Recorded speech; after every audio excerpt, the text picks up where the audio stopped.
मेरी tuition teacher जब भी किसी सुंदर लड़की को देखती तो वो जोर जोर से रोने लगती और झट से अपने कपड़े उतार कर खड़ी हो जाते। लेकिन उन्होंने कभी किसी लड़की के साथ गलत नहीं किया।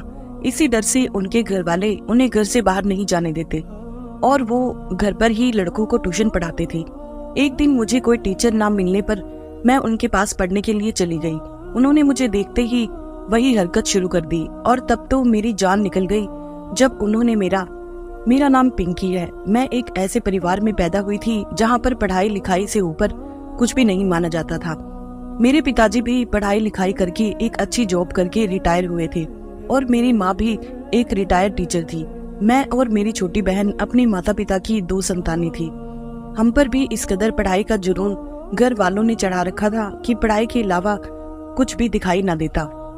मैं इस बात को समझती थी कि पढ़ाई करना बिल्कुल सही है और पढ़ाई करने से ही अपने पैरों पर खड़ा हुआ जाता है। लेकिन इस कदर जो जुनून मेरे माता पिता के सर पर था उसे तो शायद एक सनक ही कह सकते थे। अपने माता पिता से मैं और मेरी बहन बहुत ज्यादा डरते थे। मैं अपनी छोटी बहन को संभालती थी क्योंकि माता पिता से तो इस चीज की उम्मीद नहीं लगाई जा सकती। मैं स्कूल पास करके कॉलेज में फर्स्ट ईयर में थी और मेरी बहन 7th क्लास में थी। अपनी बहन को पढ़ाई लिखाई करवाना भी मेरा ही काम था।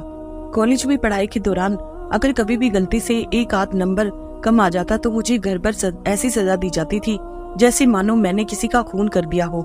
मेरे पिता और माँ पर पढ़ाई का इस कदर जुनून था कि उन्हें पढ़ाई के अलावा कुछ भी दिखाई न देता था। हम लोगों का खाना पीना तक बंद कर देते इसी जुनून में कि हमें सिर्फ पढ़ाई ही करनी है। हमारे घर में टीवी या मोबाइल जैसे तो कोई भी चीज देखने को नहीं मिलती थी। एक मोबाइल था जो मेरे पिता के पास था और वह हम लोगों को कभी नहीं देते थे। वह मोबाइल सिर्फ पिताजी इस्तेमाल करते थे या मेरी माँ कभी कभार मेरी ननिहाल बात करने के लिए इस्तेमाल कर लेती थी। लेकिन मुझे और मेरी छोटी बहन को तो मोबाइल से बात करना तो दूर, आसपास भी भटकने नहीं दिया जाता था। सिर्फ पूरा दिन पढ़ाई करो, सुबह उठते ही स्कूल और कॉलेज के लिए निकल जाना और वापस आकर खाना भी पूरा नहीं खाने देते। उससे पहले ही डांटना शुरू कर देते कि तुम लोग पढ़ाई करते भी हो या नहीं, यूं ही खाने पीने पर समय बर्बाद करती रहो। और हम लोगों को धक्के देकर कमरे में बंद कर देते और कहते कि पढ़ाई करो।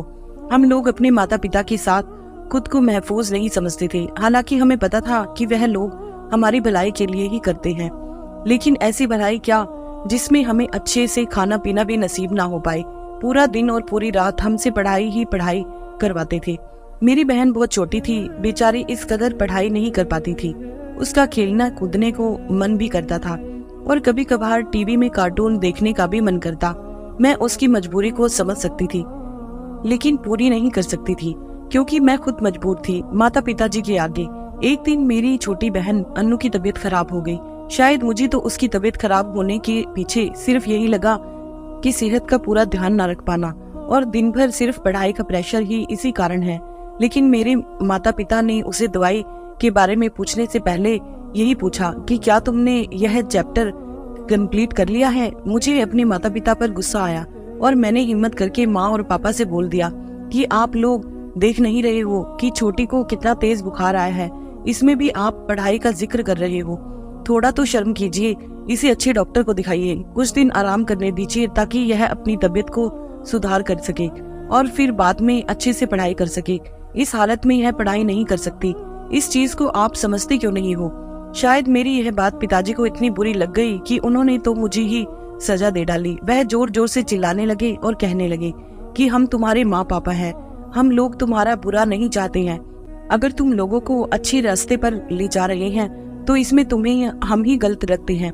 तुमने आज मेरे सामने बोलकर अच्छा नहीं किया, इसीलिए तुम्हें सजा मिलेगी और तेरी सजा यह है कि तू आज पूरी रात पढ़ाई करेगी और सवेरे कॉलेज भी जाएगी। अब तो मैं पूरी तरह से थर-थर कांपने लगी कि पूरी रात मैं कैसे पढ़ाई कर सकती थी और दिन में पूरा दिन कॉलेज में इतनी भागदौड़ और पढ़ाई का प्रेशर मुझे इस कदर थकान कर देता था कि रात में मुझे बहुत जल्दी नींद आ जाती थी। लेकिन जैसे तैसे मैं 12 बजे तक पिताजी के आदेश के अनुसार पढ़ाई कर लेती थी। लेकिन आज तो पिताजी ने जो मुझे सजा दी थी वह तो मेरी समझ से बाहर थी, लेकिन खैर मुझे पढ़ाई करनी पड़ी। दूसरे दिन कॉलेज में जाकर मेरी सहेली मुझे बताने लगी कि तुम पढ़ाई कितने बजे तक करती हो। तभी मैं उससे कहने लगी कि मेरी पढ़ाई करने का कोई समय नहीं है, बल्कि तू तो मुझसे यह पूछा कर कि मेरे पढ़ाई ना करने का समय कौन सा है। वह कुछ समझी नहीं। उसने कहा कि यह क्या बोल रही हो, मुझे तो कुछ समझ में नहीं आ रहा। तभी मैंने कहा कि खैर छोड़, इन सब बातों से तेरा कोई लेना देना नहीं है, ना ही तुझे कुछ समझ में आएगी। तू अपना बता कि तू कितने घंटे पढ़ाई करती है। तभी मेरी सहेली कहने लगी कि मुझे तो मेरे माँ पापा ने साफ बोल दिया है कि कॉलेज से आने के बाद 2 घंटे आराम किया करो और फिर 2 घंटे पढ़ाई किया करो, और रात को 2 घंटे पढ़ाई करने के बाद सो जाया करो, क्योंकि नींद भी बहुत जरूरी होती है, और दिन में भी 2 या 3 घंटे पढ़ाई कर लिया करो। इस तरह 24 घंटे में से मुझे 3-4 घंटे ही पढ़ाई करने दिया जाता है, और वैसे भी अगर मेरा मन नहीं होता तो मैं यह भी नहीं करती हूँ। मुझ पर कोई भी जोर जबरदस्ती नहीं करता। सब यही कहते हैं कि जोर जबरदस्ती करने से किसी का भी मन पढ़ाई में नहीं लगता, और सब कुछ समझ में तभी आता है जब पढ़ाई करने वाला कंफर्टेबल हो। लेकिन मैं उसकी बातें सुनकर सपने लेने लगी कि काश यह सब हमारे साथ भी हो जाए। मेरे माता पिता तो हम लोगों का कंफर्ट कभी देखते ही नहीं है। खैर, अब यह सब सोचने का क्या फायदा था, क्योंकि मैं अपने माता पिता को तो कुछ समझाने से रही और ना ही उन्हें कुछ समझ में आने वाला था। ऐसे ही दिन निकलते गए। एक दिन पिताजी ने आकर मुझसे कहा कि तुम्हारे लिए एक ट्यूशन का इंतजाम कर दिया है, तू आज से ही ट्यूशन जाना शुरू कर दे और वहाँ भी पढ़ाई किया कर। अब तो मैं और भी दुखी हो गई, क्योंकि पूरा दिन कॉलेज में पढ़ाई करने के बाद घर में मुझे एक पल भी सांस नहीं लेने दिया जाता था। अगर मेरे हाथ में से किताब 1 मिनट भी साइड होती तो पिताजी का गुस्सा 7वें आसमान पर होता था, और उन्हीं का साथ देने के लिए माँ हमेशा उनके साथ खड़ी रहती थी। और अभी ये ट्यूशन का झमेला, मैं तो पूरी तरह से तंग आ चुकी थी। लेकिन मैंने पिताजी को हाँ करते हुए अपनी गर्दन हिला दी और अपना बैग लेकर ट्यूशन के लिए निकल गई। आज ट्यूशन का पहला दिन था, इसलिए मुझे पिताजी छोड़ने गए और वहाँ पर अच्छे से बिठाकर वापस आ गए। अब मैं रोज ट्यूशन जाने लगी, लेकिन इस ट्यूशन के अंदर मुझे बहुत ही सुकून मिलता था, क्योंकि जो ट्यूशन टीचर थी वह 2 घंटा पढ़ाई के दौरान आधा घंटा हम लोगों के साथ बातें किया करती थी और हम लोगों को मस्ती करने के लिए बोल देती थी। ट्यूशन में मेरी नई सहेलियां भी बन गई, जिसके साथ मैं आधा घंटा सुकून से बातें करती और अपने मन को हल्का करती थी। मुझे बहुत अच्छा लगता था कि ये पढ़ाई के साथ इतना मनोरंजन करवाते हैं, इस वजह से पढ़ाई में भी मन लगता है। लेकिन जब यह बात पिताजी को पता चली तो उनका तो आग बबूला होना बनता ही था। उन्होंने मेरा ट्यूशन जाना बंद करवा दिया और बोला कि इस ट्यूशन में तू नहीं जाएगी, क्योंकि यहाँ पर तो पढ़ाई नहीं बल्कि बच्चों के साथ मनोरंजन किया जाता है। हम लोगों के पैसे वेस्ट होते हैं, तुम्हारा टाइम वेस्ट होता है, पढ़ाई कुछ करवाते नहीं हैं, बस हंसी मजाक करते रहते हैं, यह कोई ट्यूशन थोड़े ही है। मैंने पिताजी को बहुत समझाने की कोशिश की कि हम लोग वहाँ पढ़ाई ही करते हैं, बस थोड़ा पानी और बाथरूम के लिए समय निकलता है, उसमें हम लोग हंसी मजाक कर लेते हैं, इसमें क्या जाता है, सब बच्चों का माइंड फ्रेश हो जाए, इसके लिए टीचर यह सब करती है। लेकिन पिताजी को यह सब कहाँ समझ में आने वाला था। उनके मन में तो इस कदर सनक पैदा हो चुकी थी कि बस पढ़ाई पढ़ाई और पढ़ाई। और उन्होंने जब ट्यूशन बंद करवा दिया तो कुछ दिन ऐसे ही निकले। अब पिताजी ने आकर कहा कि तुम्हारे लिए नई ट्यूशन का इंतजाम कर दिया है और हमारी गली से तीसरे नुक्कड़ वाली गली पर ही उस ट्यूशन टीचर का घर है, तुम्हें वहाँ जाकर ही पढ़ाई करनी होगी, वह ज्यादा अच्छी पढ़ाई करवाता है, दूसरी ट्यूशन टीचरों की तरह हंसी मजाक नहीं करता, ना ही बच्चों के साथ मनोरंजन करता है, इसलिए तो उसके पास पढ़ेगी। और उनके परिवार में उनके माता पिता और कई सदस्य रहते हैं, तुम्हें कोई तकलीफ नहीं होगी। अब मैं वहाँ ट्यूशन पढ़ने जाने लगी। जैसे ही मैंने उस ट्यूशन टीचर को देखा तो मेरे होश उड़ गए, क्योंकि इस ट्यूशन टीचर के बारे में पूरे शहर में बात चली हुई थी, लेकिन मेरे पिताजी को इसके बारे में पता क्यों नहीं चला। दरअसल उस ट्यूशन टीचर की एक आदत थी कि जब वह किसी खूबसूरत लड़की को देखता तो अपने पूरे कपड़े उतार दिया करता और पूरी तरह बिना कपड़ों के होकर जोर जोर से रोने लगता था। इसी तरह से उस टीचर के घर वालों ने उसे कभी भी घर से बाहर नहीं जाने दिया, हमेशा घर के अंदर बंद रखते थे और वह पढ़ाई लिखाई अच्छे से करवाता था, जिस वजह से लड़की उसके पास ट्यूशन पढ़ने के लिए आया करते थे। लेकिन लड़कियां उनके पास आए, इस चीज की तो सख्त मनाही थी। लेकिन मेरे पिताजी ने तो मुझे बिना पता किए यहाँ भेज दिया था। मैंने उस ट्यूशन टीचर के बारे में सब कुछ सुन रखा था, इसलिए उन्हें देखते ही मैं तो घबरा सी गई। उस टीचर की यह कैसी आदत थी, इसके बारे में तो आज तक कोई भी पता ना लगा पाया। मैं डरती डरती अंदर गई, तभी उस टीचर की माँ मेरे पास आई और बोली, बेटा तुम्हें क्या इनके बारे में पता नहीं है जो हमारे घर में चली आई हो। मैंने उसकी माँ से कहा कि मुझको सब पता है, लेकिन मैं अपने पिताजी के आगे मजबूर हूँ, मैं क्या करूँ। मेरे पिताजी ने मुझे जबरदस्ती यहाँ पर ट्यूशन पढ़ने के लिए भेज दिया है और अगर मैं नहीं आती तो वह मुझे सजा दे देते। हम लोगों को बात करते हुए उस ट्यूशन टीचर ने नहीं देखा था, क्योंकि वह उन लड़कों को पढ़ाने में व्यस्त था। मैं बहुत घबरा रही थी कि ट्यूशन टीचर के सामने कैसे जाऊं। तभी उसकी माँ ने कहा कि बेटी, तू घर पर चली जा और अपने पिता को सारी बात बता दे।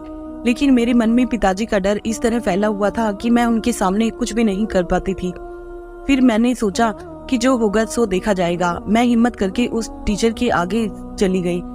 मुझे अचानक वह देखते ही उसने सारे कपड़े उतार दिए और जोर जोर से रोने लग गया। मैं तो पूरी तरह घबरा गई और अपनी आंखों पर हाथ रखते हुए उस कमरे से बाहर आ गई। वहाँ पर बैठे ट्यूशन पर पढ़ रहे सारे लड़के उठ खड़े हुए और कमरे से बाहर आ गए। उस टीचर के घर वालों ने उन्हें संभाला और जैसे तैसे कपड़े पहनाकर वापस से पानी वगैरह पिलाया और बैठा दी। उसकी माँ गुस्से से मेरे पास आई और बोली कि तुझे बोला था ना मत जा, क्या मिल गया तुझे यह सब करके। मैं कुछ न बोली और घबराती हुई घर पर आ गई। घर आकर माँ पिताजी ने मुझे वापस आने का कारण पूछा तो मैंने हिम्मत करके सब कुछ बता दिया। पिताजी ने कहा कि ऐसा भला कैसे हो सकता है, लेकिन माँ मेरी बात समझ चुकी थी। उन्होंने पिताजी को समझा दिया और पिताजी ने कहा ठीक है, तुम्हारे लिए कोई और ट्यूशन टीचर का बंदोबस्त करते हैं, इतने में तुम घर पर ही पढ़ाई करो। मैं अपने कमरे में चली गई, लेकिन मेरी आंखों के सामने वही नजारा आ रहा था। आखिर क्या बात थी उस ट्यूशन टीचर के अंदर जो वो ऐसे करता था? क्या उसकी दिमागी हालत ठीक नहीं थी? तभी मेरे मन में आया कि अगर उसकी दिमागी हालत ठीक नहीं होती तो क्या वह इस कदर बच्चों को पढ़ाई करवा पाता? मेरे मन में बहुत से सवाल पैदा हो रहे थे और मैं खुद ही उनके जवाब दिए जा रही थी। लेकिन मेरे मन में एक विचार आया कि क्यों ना सब कुछ पता ही लगाया ही जाए। तभी मैंने सोचा कि क्यों ना उस ट्यूशन टीचर की माँ से जाकर पता लगा लिया जाए। लेकिन मैं उनके घर पर नहीं जा सकती थी, क्योंकि वह टीचर पूरे दिन घर पर ही रहते थे। अगर दोबारा उन्होंने ऐसी हरकत कर दी तो ना मैं खुद को माफ कर पाऊंगी, ना ही उनके घर वाले मुझे। इसीलिए एक दिन जब मैं कॉलेज जा रही थी तो उनकी माँ मुझे रास्ते में दिखाई दी। मैं उनके पास जाकर बोली, आंटी जी मुझे सब कुछ जानना है, आप मेहरबानी करके मुझे बता दीजिए। तब उसकी माँ बोली कि बेटा यह सब बताने वाली बात तो नहीं है, लेकिन अगर तुम जिद कर रही हो तो तुम्हें बता देती हूँ। दरअसल मेरा बेटे का नाम राकेश है। इसकी शादी 4 साल पहले हुई थी। ये अपनी पत्नी से बहुत प्यार करता था कि इसके लिए कुछ भी करने को तैयार था, लेकिन वह औरत इसको सुख न देख पाई। इसे हर समय तंग करती थी और इसे धोखा दे रही थी। हम लोगों के पास पैसे होने की वजह से वह पैसों के लालच में शादी करके आ गई और मेरे बेटे को बेवकूफ बनाती रही। एक दिन जब उसके हाथ में पैसे लग गए तो उसने मेरे बेटे को नंगा करके पीट दिया, पूरे कपड़े उतारे और उसकी बहुत पिटाई की और यहाँ से भाग गई। हम लोगों ने बहुत कोशिश की कि उसे सजा मिले, लेकिन कुछ न बन पाया। उस दिन के बाद से मेरे बेटे की दिमाग में इस कदर डर फैल गया है कि जब भी वह किसी सुंदर औरत और लड़की को देखता है तो उसे लगता है कि सब उसके साथ उसी तरह धोखा करेंगे। इसीलिए वो अपने कपड़े उतार देता है और जोर जोर से चिल्लाने लगता है। अब तो उसकी सारी बातें सुनकर मुझे बहुत बुरा लगा, क्योंकि ट्यूशन टीचर बेचारे के साथ कितना बुरा हुआ। पता नहीं उसके मन पर क्या बीती होगी और इस कदर उसके मन में डर फैल चुका था कि वह मजबूर था ऐसी हरकत करने पर। खैर अब तो मेरे पास भगवान से दुआ करने के अलावा कुछ न बचा। मैं चुपचाप कॉलेज चली गई और मन में सोचने लगी कि भगवान उसे जल्दी ठीक कर दो, क्योंकि उसके साथ धोखा हुआ है। मेरे दिल में उस औरत के लिए बद्दुआ निकल रही थी जिसने इतने भले इंसान के साथ ऐसा किया। इन्होंने तो उनसे कितना प्यार किया था, उसके लिए अपनी जान देने को तैयार थे, लेकिन उसने तो धन के लालच में आकर इन्हीं को लूट लिया और चंद पैसों के लालच में इस इंसान को इस कदर बना दिया। उस सर की माँ ने बताया कि मेरा बेटा पढ़ाई लिखाई में बहुत आगे था और बहुत अच्छी पढ़ाई करवाता था। मेरे मन में ख्याल आया कि इतना पढ़ा लिखा इंसान पता नहीं आगे जाकर कितने अच्छे काम करता, लेकिन उसकी किस्मत ने और उस औरत ने उसके साथ ऐसा कर डाला जिसकी वजह से वह कभी खुद को संभाल ना पाया और उसकी यह हालत हो गई। उसकी इस हालत की जिम्मेदार सिर्फ वो औरत थी। तभी मेरे मन में आया कि अगर उसे इतने ही पैसों का लालच था तो वह पैसे लेकर भाग जाती, लेकिन इस बेचारे के साथ इतना कुकर्म क्यों किया? इसने तो सिर्फ यही गलती की थी कि उससे सच्चा प्यार कर बैठा। और क्या सच्चा प्यार करने वालों के साथ ऐसा ही होता है? अब तो मेरा भी प्यार से भरोसा उठ चुका था। मेरे मन में भी इस कदर डर बैठ गया था कि प्यार करने से सच में ऐसा कुछ होता है। एक औरत होकर इतनी बेरहम कैसे हो सकती है? अब तो बार बार उस टीचर का चेहरा मेरे सामने आ रहा था और उनके लिए दुआ निकल रही थी कि भगवान किसी तरह उनको ठीक कर दे, क्योंकि पूरे शहर में उनकी मजबूरी की वजह से मजाक बना हुआ था। सब लोग उनका मजाक उड़ाते थे और वह घर से बाहर भी नहीं निकल पाते थे। उनकी मजबूरी कोई भी नहीं समझ रहा था, ना ही उनको दुख को कोई देख रहा था। बस लोगों को बातें मिल गई थी जो उस सर के बारे में पता नहीं किस तरह की बनाते थे। उस इंसान के दिल पर क्या बीत रही थी, इस बारे में तो कोई भी अंदाजा नहीं लगा सकता था। मैं उस टीचर की माँ को बहुत समझाया कि हम लोगों को पुलिस में रिपोर्ट करवानी चाहिए, लेकिन उनकी माँ ने कहा कि अब इस बात को बीते हुए बहुत समय हो गया है। हम लोग नहीं चाहते कि गड़े मुद्दे उखाड़े जाएं, इसीलिए हम लोग इस बात को वहीं पर रफा दफा कर चुके हैं। मैंने उन्हें कहा कि ऐसे रफा दफा करने से आपके बेटे की हालत में सुधार तो नहीं आ जाएगा।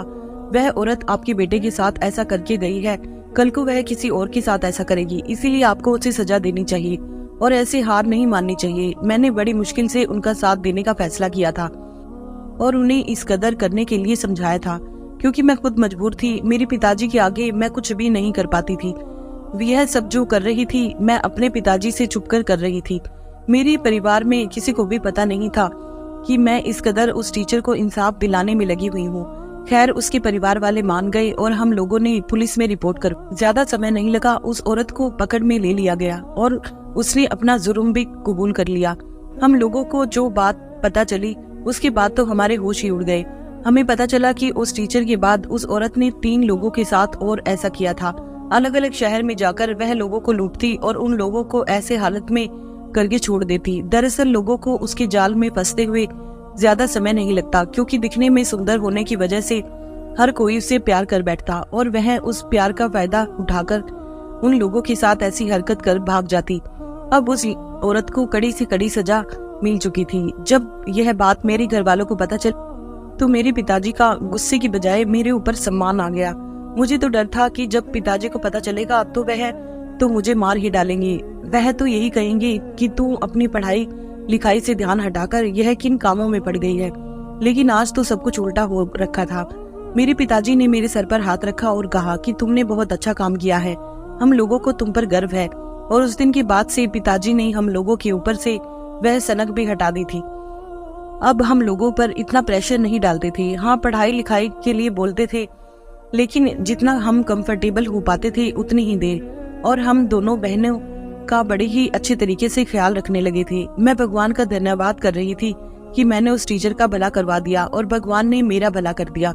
मैं टीचर की हालत तो नहीं बदल सकती थी, लेकिन उन्हें इंसाफ दिलवाने में मैं कामयाब रही। जब पूरे शहर में ये बात फैल गई कि उस टीचर के साथ ऐसा कुछ हुआ है, तो सब लोगों ने अपनी ही सोच को बदल दिया और उस टीचर को सम्मान से देखने लगे। पहले जो भी लोगों ने उनके बारे में गंदी बातें बनाई थी वो सब बदल चुकी थी।